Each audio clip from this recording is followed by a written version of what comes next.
Hello everybody. तर सुंदर सकाळ झाली. उठून मी माझे आवरून घेतले. भाजी टाकून कणिक मळून ठेवली होती. मुलीला 7:30 वाजता जायचे होते, तर अजून भरपूर वेळ होता. मग म्हणलं तोपर्यंत थोडा व्यायाम करून घ्यावा. सकाळचे उठले की मग मी थोडं कोमट पाणी पितेच आणि थोडं मेडिटेशन व्यायाम करतेच. मैत्रिणींनो, खरं सांगते की स्वतःच्या मनशांतीसाठी, एकाग्रतेसाठी आपण व्यायाम आणि मेडिटेशन केलंच पाहिजे. तुम्ही जर नियमितपणे मेडिटेशन करत असाल तर शरीरातील रक्तपुरवठा पण सुरळीत होतो. नैराश्य, निराशा यांसारख्या मानसिक स्थितीमधून पण आपण बाहेर पडू शकतो. तर चपात्याही लाटून घेतल्या आणि मुलीचा डबा भरायला घेतला. तोपर्यंत तिच्या आवरायचं चाललं होतं. शूजही घालत होती. मग तिचे बाबा तिला सोडवायला निघाले. मग दोघांना पण बाय बाय केलं. तर मी माझे मग नंतर सगळं काम आवरून शॉपमध्ये गेले. तरी 11:30 वाजले होते. तर आज म्हटलं सगळ्या साड्यांना पिको फॉल करून घ्यावा. 2-3 साड्यांना तर फॉल लावून घेतला होता. तेवढ्यात माझ्या फ्रेंड बाहेरून आल्या होत्या. ते STचे कार्ड काढायला निघाले होते. त्या म्हटल्या जेवण झालं का? तर माझं काही जेवण झालं नव्हतं. मी डबा घेऊन आले होते. मग त्या पण माझ्यासोबत जेवायला खाली आल्या. मग आम्ही सगळ्यांनी एकत्र जेवण केलं. तर बघा, अशा मैत्रिणी भेटायला खूप भाग्य लागतं. तेवढ्या बाबतीत मग खरंच मी खूप नशीबवान आहे. तर मस्त गप्पा मारत आमचं छान जेवण झालं.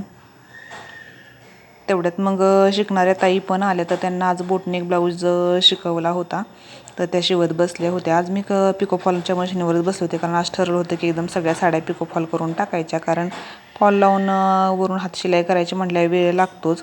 एवढे करेपर्यंत तर 4 वाजल्या होत्या. मध्ये आधी कस्टमर आले की मग उठबस होतंच.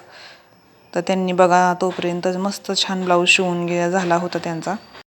मग दुसरा कटिंग करून त्यांना शिवायला सांगितला. तोपर्यंत मग म्हणलं जेवढ्या झाल्या साड्या तेवढ्यांच्या तरी घड्या तरी घालून घ्याव्यात. मग मी ते घड्या घालत बसले होते. तर पिको फॉलचे आमच्या इथे 60 रुपये घेतात. मी पण 60 रुपयेच घेते. अशा साड्यांना जरा खूपच वेळ लागतो, कारण सिल्की असतात. मग ते घडीही पडायचं ही वाटतं जराशीत. म्हणून जरा व्यवस्थितच करून द्यावा लागतात प्रत्येकी. तर सुंदर साड्या होत्या बघा. अशा साड्या सिंपलमधून खास वाटतात डेली यूजसारख्या. म्हणलं तर जेवढ्या झाल्या तेवढ्यांच्या तरी घड्या घालून ठेवाव्यात, कारण खाली खूपच पसारा वाटतो. मग तसं याची हात शिलाई राहिली होती, मग ती करायला घेतली. तेवढ्यात आमचा चहा आला. मग मस्तपैकी चहा घेतला आणि थोडंसं चालले, जराशी बाहेर डोकवलं. कारण बसून बसून एका जागेवरती खूपच कंटाळा येतो आणि पाय पण दुखतात. तर बघा, आता मैत्रिणीचा बर्थडे होता. तर संध्याकाळी तिच्यासाठी मग केक घेऊन तिच्या घरी गेलो.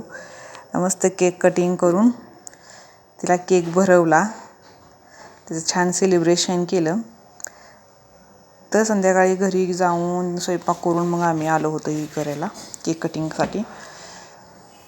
आम्ही ठरवलंच होतं, आम्ही एकमेकींना बर्थडे असेल तर घरी जाऊन त्याच्यासाठी केकही आणतो आणि बर्थडे सेलिब्रेट करतो एकमेकींचा. नंतर त्यांनी छान वडापावची पार्टी दिली मग आम्हाला. तर बघा, काल शिकणाऱ्या ताईंनी ब्लाऊज शिवला आहे. तर कसा वाटत आहे कमेंट करून नक्की सांगा.